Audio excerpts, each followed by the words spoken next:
تم عالی کے ہمراہ اپنی پیر طریقت سلطان قادریہ کے سلطان ولی حضرت ابو بکر شبلی رحمۃ اللہ علیہ کے مزار انور بغداد شریف۔ شیخ ابو بکر شبلی کی ولادت 247 ہجری میں ہوئی۔ ابو بکر شبلی جنید بغدادی کے شاگرد تھے۔ کنیت ابو بکر لقب شبلی تھا۔ آپ کا پورا نام دنف بن جہدر خرسانی تھا۔ بعض مورخین آپ کا نام جعفر بن یونس بتاتے ہیں کیونکہ یہی نام آپ کے سنگ تربر پر کندہ ہے۔ شبلہ نام کا ایک گاؤں ماورا النہر علاقے میں وادی فرگانہ میں تھا۔ آپ کے خاندان کا اسی گاؤں سے تعلق تھا، اسی لیے آپ شبلی کہلائے۔ بعض لوگوں کا خیال ہے کہ آپ کا خاندان مصر سے آیا تھا، لیکن یہ روایت کمزور ہے۔ بہرحال آپ خود بغداد یا سامرا میں پیدا ہوئے، وہیں پروانہ چڑھے۔ سامرا اس زمانے میں دارالخلافہ تھا۔ آپ کے والد ارض بیگی کے عہدے پر مامور تھے۔ آپ کی کرامت اور ریاضت اور نکات و رموز بے شمار ہیں جن کو یکجا کرنا بہت دشوار ہے۔ آپ نے اپنے دور کے تمام بزرگوں کو دیکھا اور فیض بھی حاصل کیا۔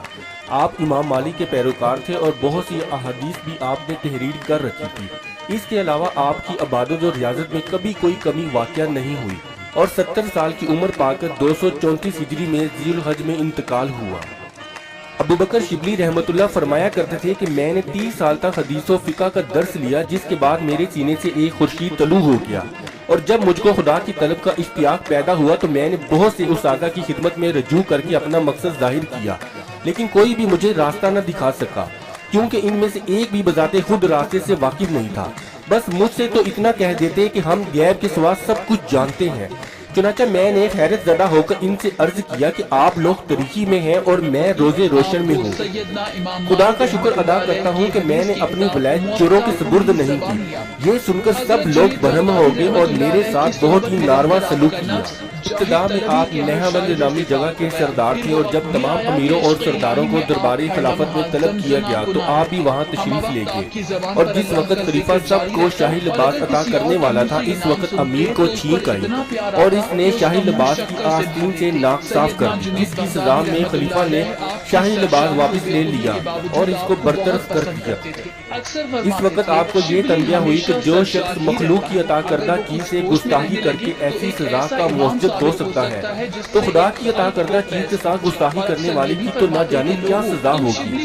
اس خیال کے بعد آپ نے خلیفہ سے آ کر عرض کیا، تو مخلوق ہو کر اس چیز کو ناپسند کرتا ہے کہ تیری عطا کردہ چیز سے بے ادبی کرے کوئی، جبکہ تیری دی ہوئی چیز کی حیثیت مالک کی دی ہوئی چیز سے مطابق نہیں رکھتی۔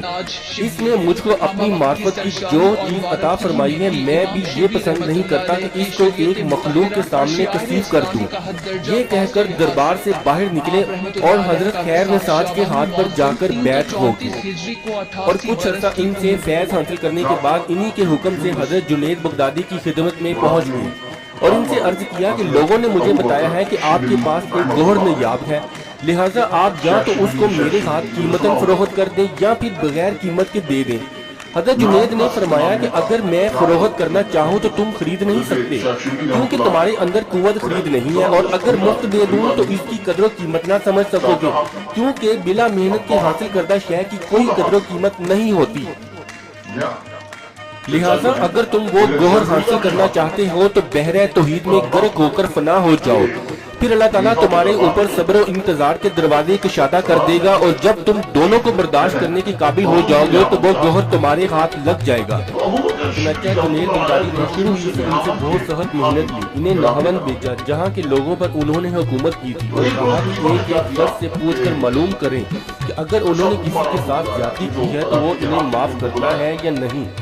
انہوں نے اس حکم کی تعمیل کی۔ پھر جنید بغدادی نے ان سے کہا کہ جا کر 1 سال تک بازار میں بھیک مانگو، تو انہوں نے یہ کام بھی کیا، حتیٰ کہ آپ نے بغداد کے ہر دروازے پر بھیک مانگی، لیکن کبھی آپ کو کسی نے کچھ نہیں دیا، اور جب اس کی شکایت آپ نے حضرت جنید بغدادی سے کی تو انہوں نے مسکرا کر فرمایا کہ اب تو شاید تمہیں اندازہ ہو گیا ہوگا کہ مخلوق کے نزدیک تمہاری کوئی حیثیت نہیں، لہٰذا اب کبھی مخلوق سے وابستگی کا خیال نہ کرنا اور کبھی کسی چیز پر مخلوق کو فوقیت نہ دینا۔